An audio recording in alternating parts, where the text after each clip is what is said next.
Pangit naman pagka hiniwa ay madudurog pagka nilagay sa salad.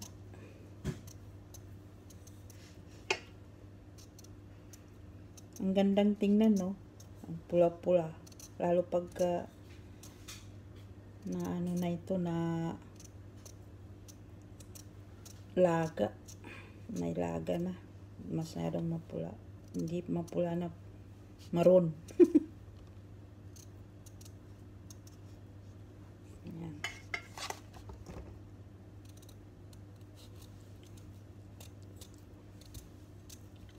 Unang balat ko pa lang ng beetroot. Kasi bumibili kami ay ano na ba yun? Ready to eat.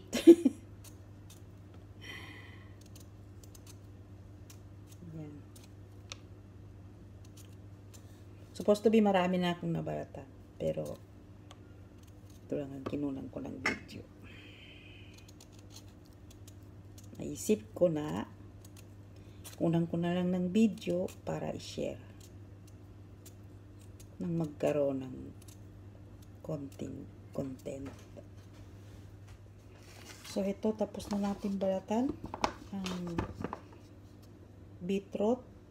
Hugasan natin para mailaga na.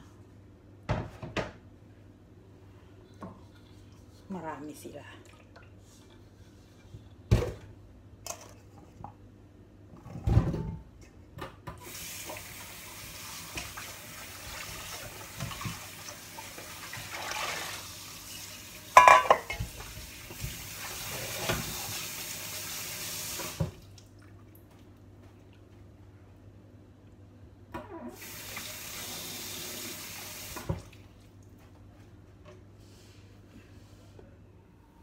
So, ayan.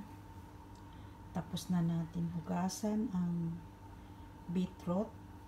Ilalagay na natin sa kaldero at ilalaga na natin.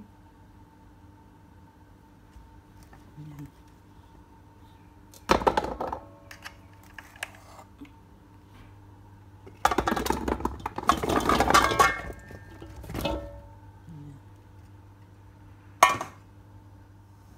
Ayan, nailagay na natin sa kaldero at takpan na natin.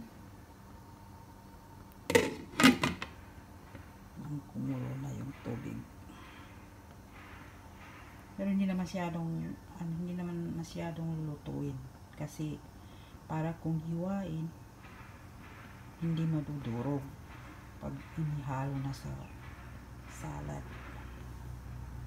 So ayan.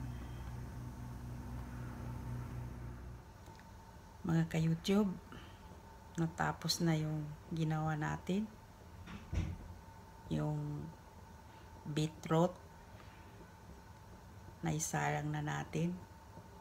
At kung bago ka pa lang sa channel ko, mag-subscribe ka na dyan. Click mo lang yung bell notification ng updated ka sa susunod pang video na gagawin ko. So, dyan na lang kayo at dito na lang ako.